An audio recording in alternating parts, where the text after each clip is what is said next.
Hello friends, how are you? कैसे आप सभी एंजॉय कर रहे हो कोरोना को? तो दोस्तों, welcome to my YouTube channel Super Angels Academy. और आज दिन के टाइम वीडियो शूट कर रहे हैं क्योंकि एक इम्पोर्टेंट टॉपिक काफी डिस्कशन में और न्यूज में आया हुआ है। तो हमने सोचा क्यों ना उसके बारे में कुछ बात की जाए। अगर आप न्यूज़पेपर पढ़ते हैं, न्यूज चैनल्स देखते हैं या वर्ल्ड ज्योग्राफी को फॉलो करते हैं, तो आजकल एक बड़ा इशू इंटरनेशनल न्यूज में छाया हुआ है। दैट इज इशू बिटवीन फिलिस्तीन एंड इजराइल। फिलिस्तीन और इजराइल का जो संघर्ष है वो काफी पुराना है। 1947 से, जब से भारत आजाद हुआ शायद, तब से लोग इसके बारे में सुनते आ रहे हैं। लेकिन एक्चुअल में अभी 2021 में आज ऐसे हालात बन चुके हैं कि इजराइल जो है और फिलिस्तीन जो है, उनके बीच में इतनी ज्यादा टेंशन बढ़ गई है कि एक वार, फुल स्केल वार होने के चांसेस बढ़ गए हैं। और इजराइल को रोकने के लिए सभी मुस्लिम कंट्रीज क्या एक साथ आ पाएंगी? यही हमारा आज का विषय है, आज का टॉपिक है। क्यों ये हमने टॉपिक क्यों चूज किया? क्योंकि कल ही तुर्की के जो प्राइम मिनिस्टर है, उन्होंने, एर्दोगन ने, मुस्लिम वर्ल्ड कंट्रीज से ये अपील की है कि हमें यूनाइटेड होके, इकट्ठे होके इजराइल को रोकना पड़ेगा और उसको सबक सिखाना पड़ेगा। तो आज हम ये बात करेंगे कि ये इजराइल का कॉन्फ्लिक्ट है क्या, और क्या मुस्लिम्स सच में एक हो जाएंगे इजराइल को रोकने के लिए। तो देखते हैं दोस्तों, इसके ऊपर चर्चा करते हैं। और मैं स्टूडेंट्स को चाहूंगा कि बड़ा इंटरेस्टेड वीडियो है, वीडियो को आगे देखने से पहले सबसे पहले लाइक कर दें, क्योंकि जो जितने भी न्यूज या आर्टिकल्स पढ़ते हैं या यूट्यूब पे देखते हैं इजराइल के बारे में, उसकी असली डिटेल अभी समझ में आएगी, क्योंकि वहां पे आपको सिर्फ 10-10 मिनट के वीडियो मिलते हैं और करंट सिचुएशन के ऊपर मिलते हैं। मैं आपको थोड़ी डिटेल में बताऊंगा ताकि आप चीजों को रिलेट कर पाओ। तो देखिए, सबसे पहले आपको इजराइल की ज्योग्राफी को समझना जरूरी है। तो देखिए, आप सबसे पहले ये अफ्रीका कॉन्टिनेंट है, अफ्रीका महाद्वीप है। इसका हमारा यहाँ से कोई लेना देना नहीं है। हमें सिर्फ यहाँ से एक कंट्री की जरूरत पड़ेगी जिसको समझना है, दैट इज इजिप्ट। हमें इस इजिप्ट कंट्री के बारे में ही ध्यान से देखना। इजिप्ट एक ये कंट्री अफ्रीका की जो है, इसको देखना है। ये अफ्रीका कॉन्टिनेंट सारा इधर हमारा आपका सहारा डेजर्ट है, ये भी मैं आपको बता देता हूँ, सहारा डेजर्ट। ओके, अगर आपको एक नंबर का क्वेश्चन नहीं पता है तो पता चल जाएगा। और इसके ऊपर जो है, ये जो मैं दिखाई दे रहा हूं आपको ब्लू ब्लू कलर से, ये हमारा है भूमध्य सागर, मेडिटेरियन सी। मेडिटेरियन सी, ये हमारा है मेडिटेरियन सी। और इसी मेडिटेरियन सी की जो बाउंड्री है वो इजिप्ट, ये देखिए कंट्री है इजिप्ट, इजिप्ट को टच करती है। देखिए मेडिटेरियन सी जो है, ये इजिप्ट जो है मेडिटेरियन सी के ऊपर है। और इस तरफ ये जो है इजराइल कंट्री जो है, ये वाला जो मैंने क्रॉस कर करके बाउंड्री बनाई है, ये इजराइल कंट्री है जो मेडिटेरियन सी के साथ है और इजिप्ट के साथ बॉर्डर शेयर करता है। उसकी बॉर्डर इजिप्ट के साथ है।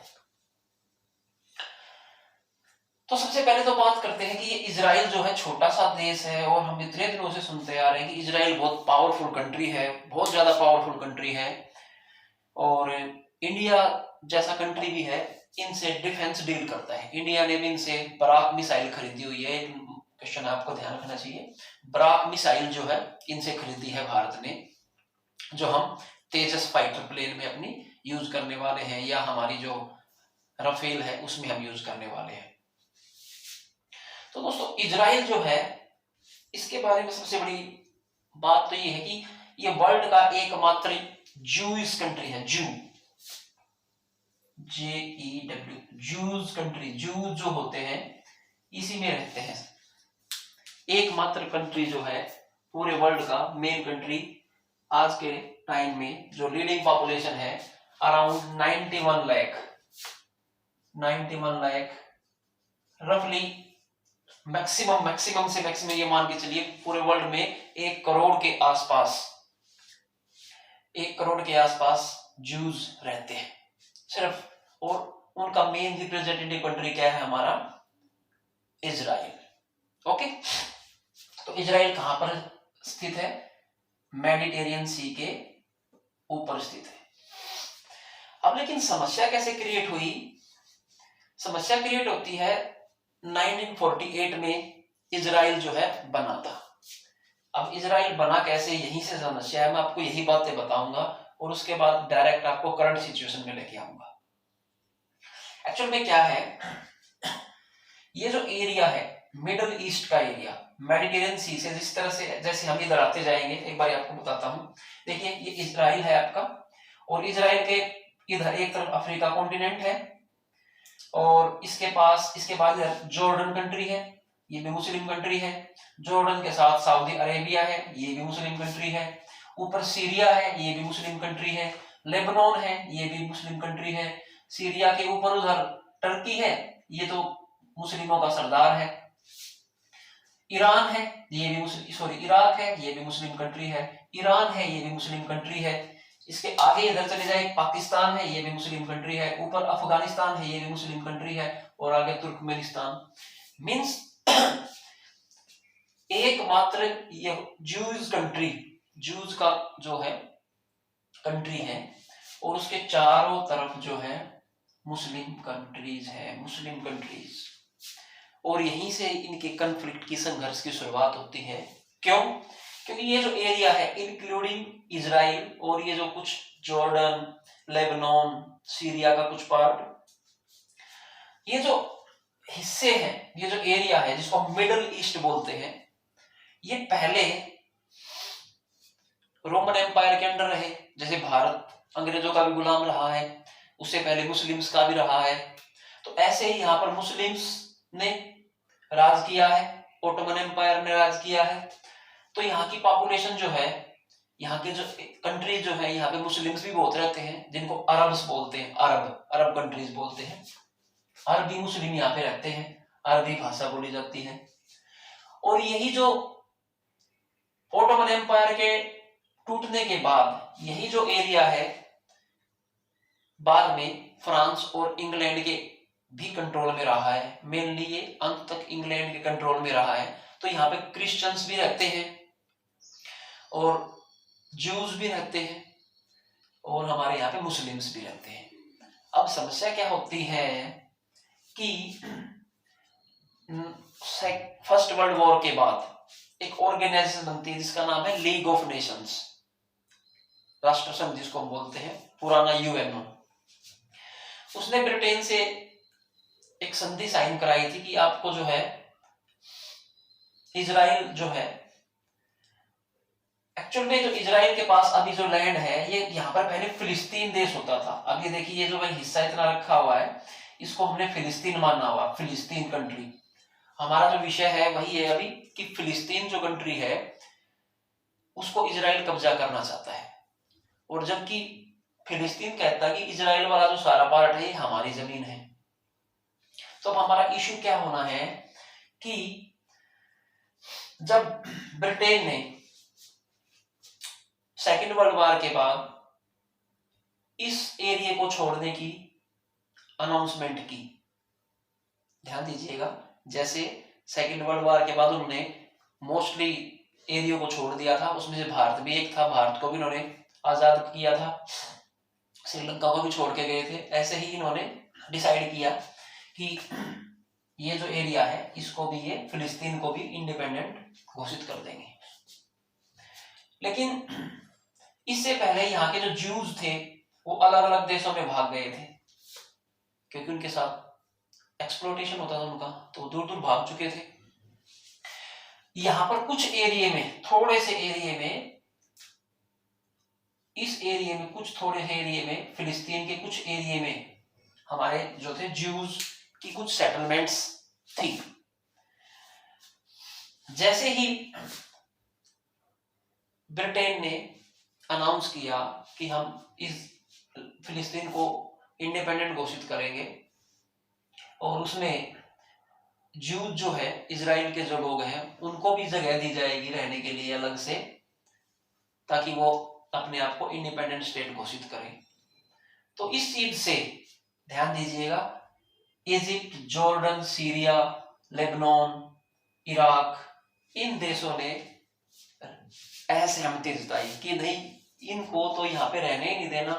फिलिस्तीन के साथ इन सभी ने भी क्या कहा कि ये तो हमारा लैंड है, ये तो ओटोमन एम्पायर का लैंड है, आप इनको कैसे दे सकते हैं, ये तो ओटोमन एम्पायर का पुराने टाइम से अरब मुस्लिम्स का एरिया, तो ये हमें मिलना चाहिए।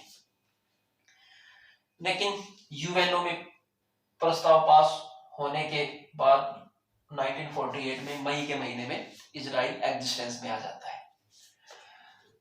ये एग्जिस्टेंस में कब आता है? क्योंकि ज्यूज का और फिलिस्तीन के जो अरब्स थे उनका 1947 से उनके साथ कॉन्फ्लिक्ट होता है, स्ट्रगल होता है। जैसे भारत और पाकिस्तान में मुस्लिमों का स्ट्रगल हुआ था, उसके बाद पाकिस्तान बना था, ऐसे ही। तो धीरे धीरे इस स्ट्रगल में आपका इजराइल विजयी होता है, और इजराइल के पास ये जो मैं अभी ब्लैंक खाली जगह को ब्लू कलर से फिल करने लग रहा हूं, ये सारा का सारा जो एरिया है, ये सारा का सारा एरिया जो है आपका आ जाता है इजराइल के पास। क्योंकि इजराइल जो है इन एरिया को जीत चुका होता है, और जब सीज फायर होती है इनके बीच में, यूएन के द्वारा शांति समझौता कराया जाता है, तो इतने एरिया पे इजराइल का कब्जा हो जाता है। और ये जो बच गया हमारा, ये जो मैं इस स्ट्रिप को जो ब्लैक करूंगा, ध्यान दीजिएगा, ये जो है आज के डेट में जब मैं बात कर रहा हूँ, ये जो एरिया है इसके कारण मेन लड़ाई होने वाली है। ये हमारे युद्ध का कारण बन सकता है इजराइल के साथ। ये जो ब्लैक पट्टी है मेडिटेरियन सी के ऊपर, एक्चुअली में इस जगह को बोलते हैं, स्ट्रिप को बोलते हैं, आपने नाम सुना होगा बहुत बार। यही वो मेन स्ट्रिप है झगड़े की जड़ हाल के टाइम में, जिसको बोलते हैं गाजा पट्टी, गाजा स्ट्रिप। ये जो जगह है गाजा स्ट्रिप, ये इजराइल और इजिप्ट के बॉर्डर पे है। पहले 1947, 48, 49 में इजिप्ट ने इसको अपने अंदर कब्जा कर लिया था, इजिप्ट ने। लेकिन अब जो है यहाँ पर फिलिस्तीन के लोग रहते हैं, ये फिलिस्तीन का पार्ट है। जैसे हमारा डिवीजन हुआ था इंडिया का, एक तरफ बांग्लादेश था, वो भी पाकिस्तान था, और हमारा वेस्ट पाकिस्तान और ईस्ट पाकिस्तान था, बीच में इंडिया था। अब यहाँ पर भी यही सिचुएशन है, इस गाजा स्ट्रिप में भी फिलिस्तीन के लोग रहते हैं, और यहाँ पे आज की डेट में लगभग 20 लाख लोग रहते हैं। 20 लाख, गाजा स्ट्रिप में 20 लाख, 20 लाख लोग इसमें रहते हैं। अब देखिए, और ये जो एरिया जो मैंने छोड़ा हुआ, व्हाइट जो एरिया छोड़ा हुआ है, अब असली समस्या क्या है? इस एरिया को बोलते हैं फिलिस्तीन, इंग्लिश में लिखते हैं स्पेलिंग पैलेस्टाइन, हिंदी में बोलते हैं फिलिस्तीन। अगर आपने न्यूज फॉलो की हो, इनका फिलिस्तीन का एक बहुत बड़ा लीडर रहा है यासिर अराफात, कई सालों से पहले उसकी डेथ हुई है, काफी पहले से।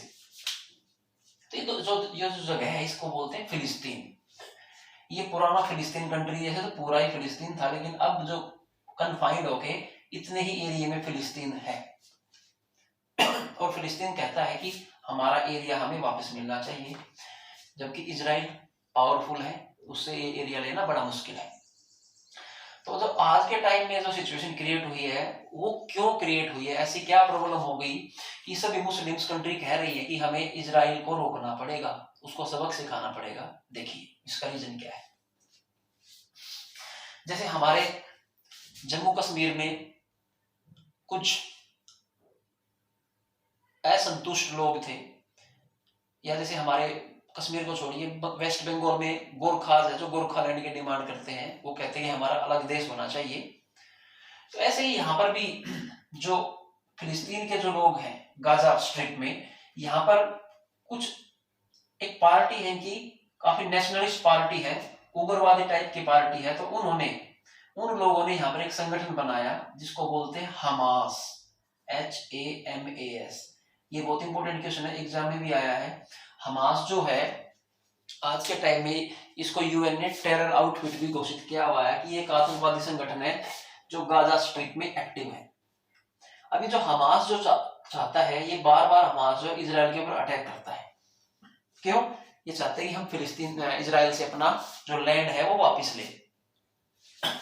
और ये जो एरिया मैंने व्हाइट में छोड़ा है, ये जो हमारा एरिया कन्फाइंड फिलिस्तीन है, और इस फिलिस्तीन के अंदर ही एक बहुत ही वर्ल्ड का फेमस पॉपुलर सिटी है।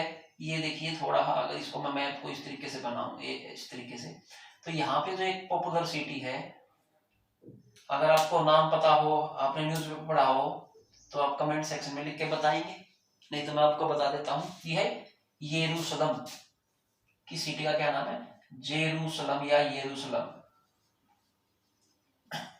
यरूशलेम। अगर आपको यरूशलेम के बारे में भी नहीं पता तो बड़ी हैरानी की बात है, आप लोगों का नॉलेज बड़ा वीक है, लेकिन कोई बात नहीं, अभी आप सीख जाओगे, आगे से ध्यान रखिएगा। यरूशलेम क्या है एक्चुअल में, ये ऐसा होली प्लेस है जहां पर Jews plus Christians plus Muslims, इन तीनों धर्मों की होली प्लेसेस जो है, वर्ल्ड फेमस होली प्लेसेस यहां पर हैं। इन तीनों धर्मों की वर्ल्ड फेमस होली प्लेसेस जो है इस जेरूशलेम सिटी में है। इसलिए मुस्लिम्स भी इसके ऊपर अपना क्लेम करते हैं कि हमारा है, ज्यूज भी इसके ऊपर क्लेम करते हैं ये हमारा है, और क्रिश्चियंस तो यहाँ पे रहते ही रहते हैं, वो भी क्लेम करते हैं, क्योंकि अंग्रेजों का कब्जा हो गया था, ब्रिटेन का और फ्रांस का।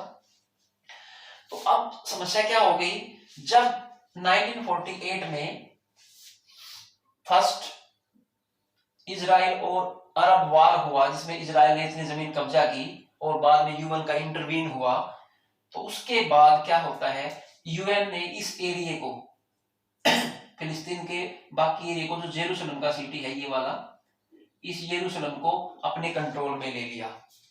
यरूशलेम को यूएनओ ने अपने कंट्रोल में ले लिया और यूएनओ के कंट्रोल में आज तक है। लेकिन इजराइल की जो कैपिटल है आज के डेट में, ये कैपिटल है तेल अवीव। इजराइल की कैपिटल का ध्यान रखना, ये इजराइल की कैपिटल है, कैपिटल सिटी है, दिस इज कॉल्ड तेल अवीव, ये इजराइल की कैपिटल है। अब इजराइल ने इसके यरूशलेम के कुछ ईस्टर्न पार्ट पे कब्जा किया हुआ है, ईस्टर्न पार्ट पे कब्जा किया हुआ है, और वो चाहते हैं कि यरूशलेम उनके पास पूरी तरीके से आ जाए, इजराइल के पास। This is the main cause. Jerusalem के ऊपर इजराइल 100% क्लेम चाहता है कि हमारे पास आए, क्योंकि उन्होंने जेरूशलेम को अपनी कैपिटल डिक्लेयर किया हुआ है। लास्ट टाइम जब यूएस प्रेसिडेंट थे डोनाल्ड ट्रंप, उन्होंने तो अपना जो एम्बेसी होती है किसी भी देश की, तेल अवीव से एम्बेसी कहां पर घोषित पहुंचा दी है, यरूशलेम में। अमेरिका ने, यूएसए ने, डोनाल्ड ट्रंप ने अपनी एम्बेसी खोल ली है, यानी कि अमेरिका ने एक किस्म से फुल सपोर्ट कर दिया है कि भैया यरूशलेम जो है इजराइल से बिलोंग करता है और उन्हीं की राजधानी है। लेकिन ये तो इशू यूएन में है, और भारत भी अगर बात करूं मैं, तो भारत भी फिलिस्तीन के फेवर में ही है, लेकिन भारत के इजराइल के साथ भी काफी अच्छे संबंध है। तो अभी भारत ने तो यरूशलेम को यूएन के अकॉर्डिंग ही माना हुआ है, तेल अवीव ही भारत इनको कंसीडर करके चलता है। लेकिन दोस्तों अब जो समस्या क्रिएट हुई है वो क्या हुई है कि यहां पर जेरूशलेम में एक बड़ा ही फेमस जगह है, अल अक्सा मोस्क, एक मस्जिद है, उसका मैं नाम लिख देता हूं यहाँ पे, अल अक्सा मोस्क, अल अक्सा मोस्क। एक हफ्ते पहले 7 मई को इजराइल ने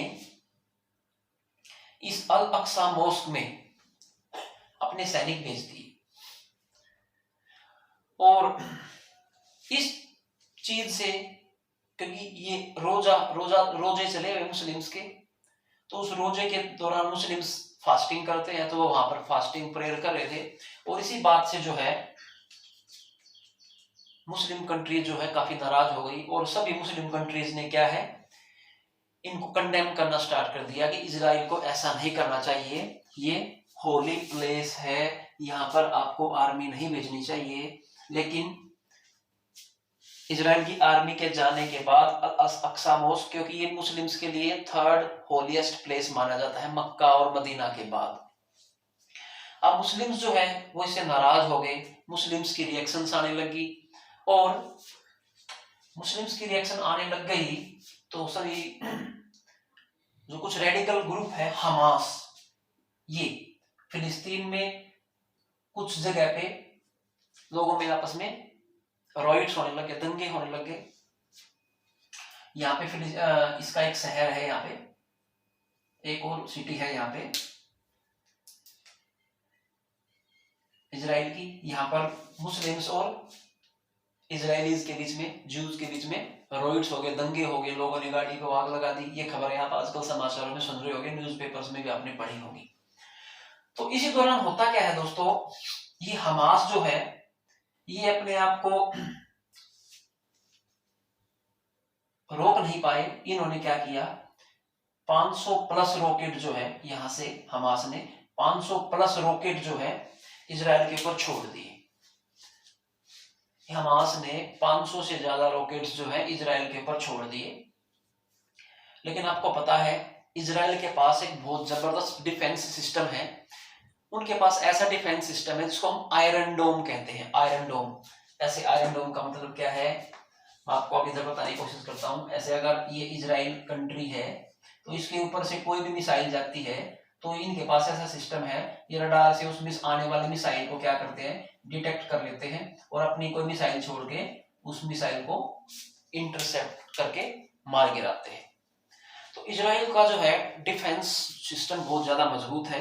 इनके पास आयरन डोम नाम का एक स्ट्रक्चर, यानी कि सेफ्टी, इन्होंने अपनी सेफ्टी कवच बनाया हुआ है, एक सेफ्टी डोम, यानी कि अपने इनके ऊपर सिंपल सी बात है, अगर कोई मिसाइल से अटैक करता है, रॉकेट से अटैक करता है तो ये उनको इंटरसेप्ट करके गिरा देते हैं। तो जब हमास ने इजराइल के ऊपर अटैक किया, 500 से ज्यादा मिसाइलें, और आज की डेट तक तो कह रहे हैं कि भाई 1000 क्रॉस कर चुकी है, 1200 के आसपास रॉकेट्स जो है हमास ने इजराइल के ऊपर छोड़े हैं, शूट किए। लेकिन इससे क्या है, अब टेंशन बढ़ गई है।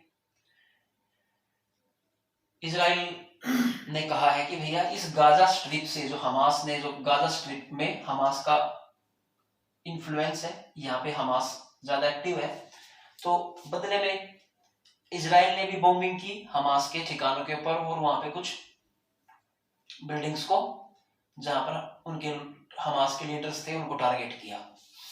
बदले में फिर से हमास ने रॉकेट फायर किए। तो इस तरीके से हमारी बहुत टेंशन बढ़ गई है। और अब जो आज की डेट है, अभी की जो सूचना है, इजराइल के जो टैंक्स हैं वो गाजा स्ट्रिप के अंदर घुस चुके हैं, और सरकार वहां की क्या डिसीजन करती है, क्या होगा, अभी देखने वाली बात है। और इस सिचुएशन से पूरा वर्ल्ड चिंतित है। और इसी सीरीज में जो ईरान कंट्री है, सबसे पहले ईरान जो है हमास का सपोर्टर है। उसका रीजन एक और है, क्योंकि ईरान जो है वो यूएसए के एंटी है आज के टाइम में, और यूएसए जो है, अमेरिका जो है, वो इजराइल का सबसे बड़ा सपोर्टर है आज की डेट में। सॉरी। तो ईरान ने हमास को रॉकेट वगैरह देके मदद की है, जिससे ये इनके ऊपर फायर करते हैं। अब सभी को लग रहा है कि इजराइल जैसा पावरफुल कंट्री जो है कहीं इस हमास को ना कैप्चर कर ले, और इसके कुछ एरिया को, फिलिस्तीन के कुछ एरिया को और ना कैप्चर कर ले। तो इन लोगों ने अपने स्टेटमेंट देने स्टार्ट किए। ईरान के प्रेसिडेंट ने कहा कि फिलिस्तीन को और गाजा स्ट्रिप के लोगों को मिलकर इजराइल को सबक सिखाना चाहिए, हराना चाहिए, लड़ना चाहिए। लेकिन भैया फिलिस्तीन के पास तो कुछ है ही नहीं लड़ने के लिए, कुछ भी नहीं है। हमास के पास भी रॉकेट्स हैं जो आयरन डोम इनके फेल कर देता है। अब जब बात आ गई कि भैया इजराइल को तो रोकना मुश्किल है, तो फिर कल की जो डेवलपमेंट्स हैं, कल जो हमारी डेट गई है 12 तारीख को, कहते हैं तुर्की के जो प्राइम मिनिस्टर है एर्दोगन, उन्होंने और पाकिस्तान ने मिलके एक स्टेटमेंट जारी किया है कि हमें इजराइल को सबक सिखाना पड़ेगा, और सभी मुस्लिम्स कंट्रीज को मिलकर इजराइल को सबक सिखाना पड़ेगा। नहीं तो इजराइल जो है धीरे धीरे फिलिस्तीन, जॉर्डन, सीरिया और बाद में सऊदी अरब तक पहुंच के मक्का मदीना को भी कब्जा कर सकता है। मींस एक ऐसी स्टेटमेंट दी है तुर्की के प्राइम मिनिस्टर ने जिससे सभी मुस्लिम्स जो है मक्का मदीना के नाम पे यूनाइट होने की कोशिश करें। तो देखने की बात यही है दोस्तों, क्या मुस्लिम कंट्रीज मिलके इजराइल को रोक पाती हैं? क्योंकि इजराइल की जो हिस्ट्री रही है वो किसी के रोके से रुका नहीं है। छोटा लेकिन पावरफुल कंट्री है। डिफेंस के मामले में ये कभी भी समझौता नहीं करते हैं, ये तुरंत डिसीजन लेते हैं और मोस्टली जीतते ही हैं। इनके बारे में थोड़ी स्टोरी और बताता हूं। इससे पहले भी जो 1967 में एक बार 1967 में इजिप्ट 1967 जून के महीने में 5 जून से 14-15 जून के बीच में इजिप्ट और इजराइल के बीच में एक वॉर हो गई थी। उसका क्या रीजन था कि काफी पहले से ही इजिप्ट जो है, इसके पीछे की कहानी जो है वो 1956 से स्टार्ट होती है। 1956 में क्या है, इजिप्ट ने कहा कि भैया हम इजराइल को हम रेड सी में नहीं आने देंगे, इजराइल को हम रेड सी में एंट्री नहीं करने देंगे।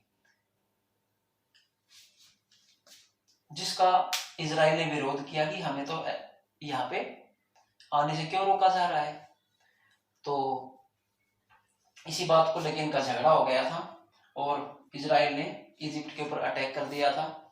और अमेरिका के इंटरवीन के बाद अमेरिका ने कहा कि भैया कोई बात नहीं, आप युद्ध बंद कीजिए और हम इजराइल को एश्योरेंस देते हैं कि आपको यहाँ पर आने का रास्ता मिलेगा, आप रेड सी तक आपको या स्वेज कैनल तक आपको आने से कोई नहीं रोक पाएगा। लेकिन बाद में 1959 में आपको पता है इजिप्ट ने स्वेज कैनल जो है रेड सी में, जो स्वेज कैनल है जो मेडिटेरियन सी को जोड़ता है, आपको पता है यहाँ पे स्वेज कैनल है, ये जो स्वेज कैनल जो मेडिटेरियन सी में जाता है, यहाँ से रेड सी को और स्वेज कैनल है ये वाला जो होता है। इजिप्ट ने इसको नेशनलाइज कर दिया। एक्चुअली में तो इसके ऊपर इंग्लैंड और फ्रांस का होल्ड था स्वेज कैनल पे, क्योंकि इंग्लैंड और फ्रांस के इंजीनियर ने इसको बनाया था ताकि रेड सी से मेडिटेरियन सी तक आराम से बिजनेस हो सके। ये वाला जो एरिया है ये था स्वेज कैनल। लेकिन इजिप्ट ने इसको नेशनलाइज कर दिया कि भैया अब ये हमारी सरकारी संपत्ति हो गई है। और इसी बात को लेके इंग्लैंड और फ्रांस जो थे इजिप्ट से नाराज हो गए और उन्होंने बहाना ढूंढा कि इजराइल के बहाने हम स्वेज कैनल के ऊपर अटैक करें। तो तब 1967 में इजराइल ने इस चीज को आगे किया कि भाई आप लोग हमें रेड सी में आने से रोकते हैं, इसलिए उन्होंने इनके बॉर्डर पे, इजराइल और इसके बॉर्डर पे एक जगह है सिनाई, मिस्र की एक सिनाई माउंटेन्स भी है, वो काफी फर्टाइल लैंड है, उसको कब्जा कर लिया, उसके ऊपर अटैक कर दिया जो स्वेज कैनल के पास है मिस्र का जो एरिया, उस इजिप्ट के एरिया पे इन्होंने अटैक किया। और इसी अटैक का बहाना बना के ब्रिटेन और फ्रांस ने भी इस युद्ध में एंट्री की थी, लेकिन वो बाद में हट गए और अकेले इजराइल ने इजिप्ट से गाजा स्ट्रिप को कब्जा किया। इजिप्ट से उसी युद्ध में इजिप्ट से गाजा स्ट्रिप छीनी, गाजा स्ट्रिप को कैप्चर किया। अब इजिप्ट और जॉर्डन का जो था आपस में एग्रीमेंट था कि एक दूसरे की युद्ध में हेल्प करनी पड़ेगी, इसलिए जॉर्डन भी इनके साथ आ गया इजिप्ट के साथ। तो जॉर्डन ने भी युद्ध में भाग लिया। जॉर्डन के बाद आपका इराक ने भी इस युद्ध में भाग लिया, सीरिया ने भी और लेबनान ने भी। तो इन सभी कंट्रीज ने, सीरिया, लेबनान, जॉर्डन, इराक और मिस्र, इन सभी ने मिलके अकेले इजराइल के साथ युद्ध किया। लेकिन इजराइल ने इन्होंने इन सभी देशों को केवल 6 दिन में हरा दिया था। केवल इनके 1000 के आसपास सैनिक मरे थे और इजराइल ने इन सभी कंट्रीज के 20,000 से ज्यादा सैनिकों को मार गिराया था। तो ये स्टोरी है दोस्तों वैसे तो काफी लंबा वीडियो हो जाएगा, मैं आपको ये बताना चाहता हूँ कि आज के टाइम में इजराइल गाजा पट्टी पे, गाजा स्ट्रिप पे अटैक करने वाला है। गाजा स्ट्रिप आपको पता कहाँ है, वो आपको पता चल गया, इजराइल और इजिप्ट के बॉर्डर पे है। वहां से हमास जो आतंकवादी संगठन है वो रॉकेट फायर करता है। तो अब आप आगे से कल से न्यूज़पेपर में पढ़ो या टीवी पे न्यूज देखो तो आपको पता होना चाहिए हमास क्या है, इजराइल कंट्री क्या है, क्या झगड़ा है फिलिस्तीन के साथ है, जेरूसलम के साथ क्या झगड़ा है। और अब क्वेश्चन यही बनता है, क्या तुर्की, सीरिया, पाकिस्तान, इराक, ईरान, ये सभी देश जो है मिलकर क्या इजराइल को रोक पाएंगे? आपका क्या कहना है आप कमेंट सेक्शन में बताइए और खबरों को फॉलो करते रहिए। तो दोस्तों आज के वीडियो में इतना ही, मैं आपको ज्यादा नहीं बताना सकता। हम तो दुआ करते हैं कि लड़ाई झगड़ा ना हो कि देशों के बीच में, पहले ही दुनिया कोरोना से परेशान हो चुकी है, बट हमारे हाथ में कुछ चीजें नहीं है। हाँ ये बात ध्यान रखना कि अगर लड़ाई ज्यादा बढ़ जाती है तो इजराइल जो है न्यूक्लियर पावर है और ये बड़ी समस्या हो सकती है। अगर किसी न्यूक्लियर पावर देश के साथ ज्यादा लोग इकट्ठे हो जाए, ज्यादा देश इकट्ठे हो जाए तो समस्या गहरा सकती है। इसलिए यूएन ने भी वार्निंग दी है कि भैया जल्दी से जल्दी ये जो तो आप लोगों का भी झगड़ा है इसको बातचीत से हल किया जाए। तो आप खबरों को फॉलो करते रहिए, देखते हैं क्या होता है। अगर कुछ और रिक्वायरमेंट फील हो, आपको इस टॉपिक पे कुछ और ज़्यादा जानकारी चाहिए तो आप मेरे को रिक्वेस्ट कर दीजिए कमेंट बॉक्स में। मैं इस टॉपिक पे और डिटेल से वीडियो बनाने की कोशिश करूंगा। वैसे बहुत सारे वीडियोस पड़े हैं करंट सिचुएशन के, तो शायद मेरी जरूरत ना पड़े, आप उनको भी देख सकते हैं।